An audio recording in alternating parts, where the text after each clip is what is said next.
Welcome to this edition of Attention Talk Video. I'm your host, Attention Coach Jeff Copper, and we're here with Dr. Andrew Cutler. Dr. Cutler, welcome to the show. Thanks. Great to be here. Dr. Cutler heads up Florida Clinical Research Institute in Bradenton, Florida. And today I want to talk about is many people who have an ADHD diagnosis, or maybe think they need an ADHD diagnosis, or maybe got one and it's still not explaining everything. Right. Would think what resources are out there. And it's interesting to me because your organization, if you're doing a research study on ADHD, you got to make sure that that's what the person has. Absolutely. So you guys go through a comprehensive diagnosis, right? Yes, we do. A very thorough evaluation, both psychologically and medically, because there are medical conditions that can affect your ability to pay attention as well and be forgetful and that kind of thing. So we go through a very thorough evaluation. First of all, we give you informed consent, which explains everything, excuse me, before we do it. And then we actually use standardized diagnostic interview scales. One very common one for adults is called the CADED, Connor's Adult ADHD Diagnostic Interview. And then we also do rating scales so that we can really look at the frequency and severity of symptoms. And then physical examination, we do blood work and EKG. So you really do get a very thorough evaluation. The most important thing is there are comorbidities, meaning other things you can see with it, and there are other conditions that can mimic it or cause some of the symptoms. So you really want to make sure that there really is ADHD here, and then you want to know are there other things going on as well. And so if somebody, let's say somebody had an ADHD diagnosis, but it would explain if they came down here and went through the rigor, maybe you would confirm that they do, but you would also identify that they have dyslexia or a learning disability along with it? That's one of the more common comorbidities. The most common comorbidity in adults, believe it or not, are anxiety disorders, 40%. Depression is the next, around 30%. And then dyslexia and learning disabilities, at least 20-30%, maybe higher because sometimes they're subtle and not picked up.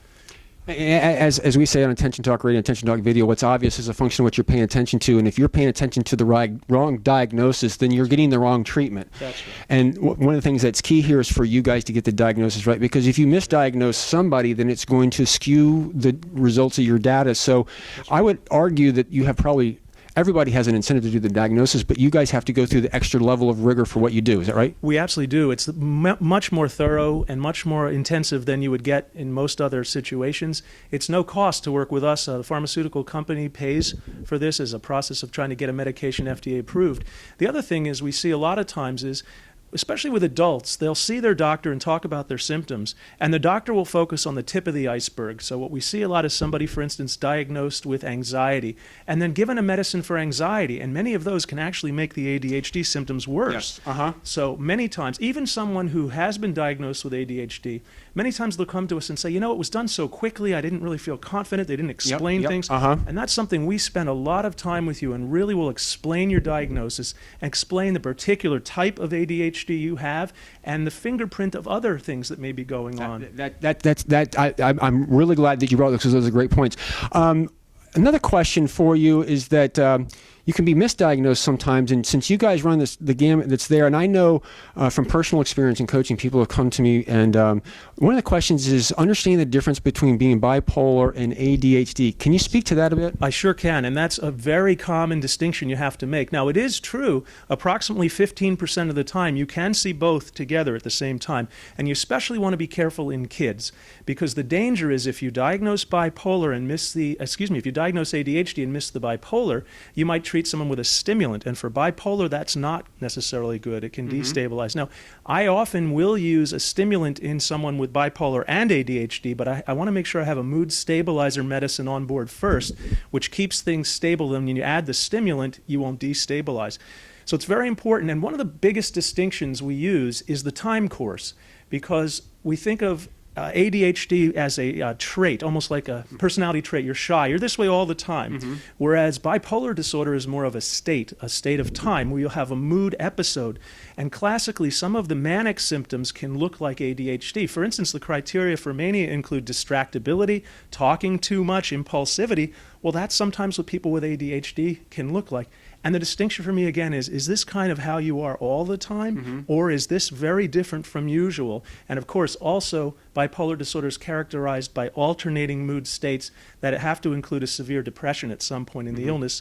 And people with ADHD may not suffer depression at all, or when they do, it tends not to be this severe crippling kind of depression that we see with bipolar. But to be honest, there is a lot of overlap, and it's not always as easy as it sounds. My understanding is you look at the things that you describe, impulsivity, talking that is there's a lot of similarities, and if you're not used to dealing with this on a regular basis, listen, I want to be kind of clear here. Many of the mental health professionals out there, they're very good, upstanding, and they know what they're doing. But if you don't work with things on a regular basis, because there's so much out there, to me it's overwhelming to be kind of current.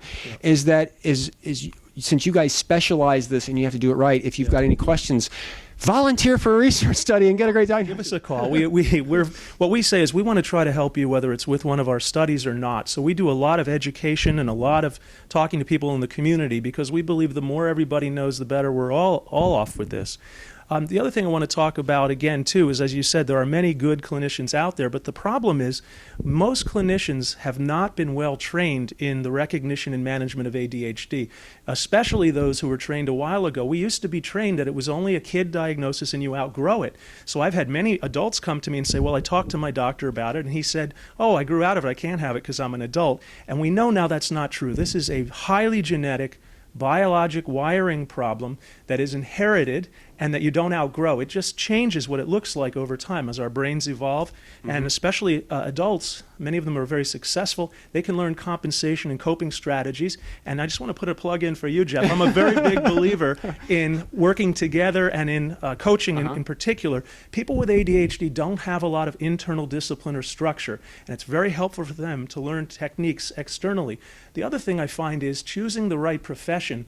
You don't want to be a square peg in a round hole. So many adults with ADHD think, well, I should have a desk job. I should be a professional or an executive. And that's not playing to your strengths. So we also help. I've coached legal accountants that you wouldn't think would work, and they were brilliant at it. And it's what I've always found is not always necessarily what you do. Many times it's the environment. We've done some show on Attention Talk Radio with some individuals. You might, being a lawyer is very much a data job, but you might teach law in front of other people. It's a different environment, similar type thing. That's a really good point you're saying. There's a lot of different kinds of environments that you can use your skills. People with ADHD, for instance, can be entrepreneurial. So, for instance, using it to be your own business person, for instance. So everybody out there who's listening, what I really wanted to emphasize from this show is that there's a resource, there's a not so obvious place to actually get a really good diagnosis that you have ADHD or that maybe you were misdiagnosed. And it's great because by coming into a research facility like this, and there's other throughout the country, is that you volunteer and you're kind of helping the community at the same time you're getting help for yourself. A good diagnosis as well. That's actually a big motivator for people. When surveys are done around the country of why people would volunteer for a research study, altruism is one of the biggest reasons. People say, I had to struggle to get the right diagnosis. I didn't feel like anybody understood. I want to help other people so they don't have to go through what I went through. Absolutely. For those that want to learn more about you and your organization, the website? Our website is www.flcrc.com. That stands for Florida Clinical Research Center. Our phone number is 941-747-7900. And on the website, there's an 800 number, and there's information about our other location in Orlando. Thank you very much for coming on the show. Jeff. Take care, everybody. Okay, bye-bye.